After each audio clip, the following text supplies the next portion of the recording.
Welcome back to Candy's Classic Game Shrine, everyone.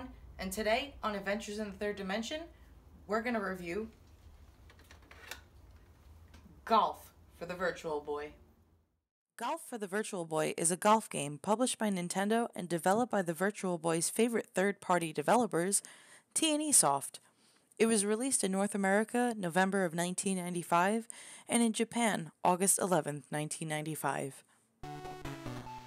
Right off the bat, I need to address this title screen. When I first started it up, it took me a minute to realize what it was. To me, it looks like the most gory title screen, until you focus and realize that it's actually just the holes of the golf course that they're showing. Okay then, now that that's off my chest, let's move on. Golf is just a video golf game. What is there to really say?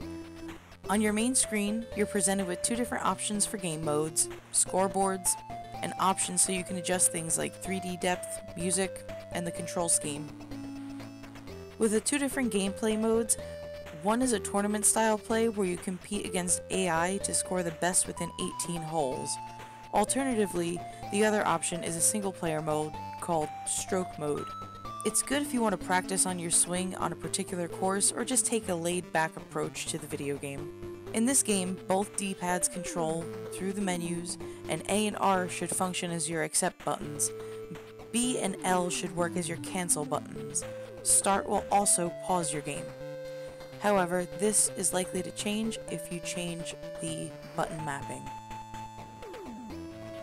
For those of you like myself that have no idea what the hell you do when it comes to golf, apparently the rules are to make it to the hole in as few strokes or swings as possible. Each course is full of different hazards including sand traps, water, trees, and thick rough grass, so that'll add to the difficulty.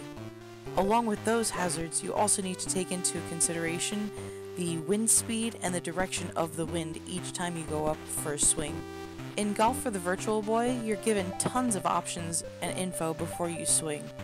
Some of the things you'll see are indicators of wind speed and its direction, terrain type indicators, as well as information on how many yards the course is and how many more yards are needed to reach the hole. Oh yeah, there's also a little handy map that shows you the course that you're playing on.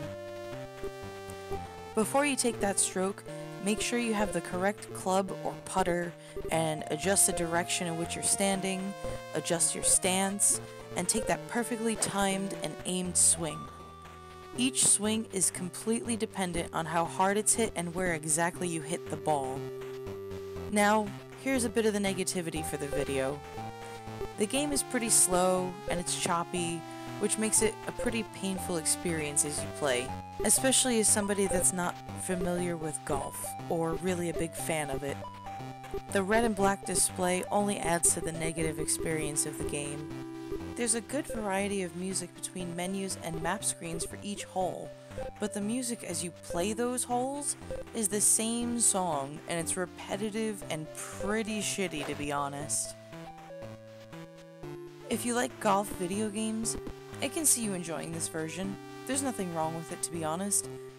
It's surprisingly in-depth for a golf game, especially one on a Virtual Boy. And honestly, after playing a few hours, I definitely improved a bit and had more fun with it. However, with that said, it's still one of my least favorite games on the system so far, but for no real reason other than me not being a golf fan. If this game is something you're interested in, you should be able to pick up a loose American copy for about $15 or a loose Japanese copy for about $8. The language barrier shouldn't be too big of an issue, and the Japanese copy tends to be much cheaper and easier to find. Alright everyone, that was my review for Golf for the Virtual Boy. Let me know what you guys thought of the video and the game in the comments below. Don't forget to like, comment, and subscribe if you haven't already. And until next time guys, take care.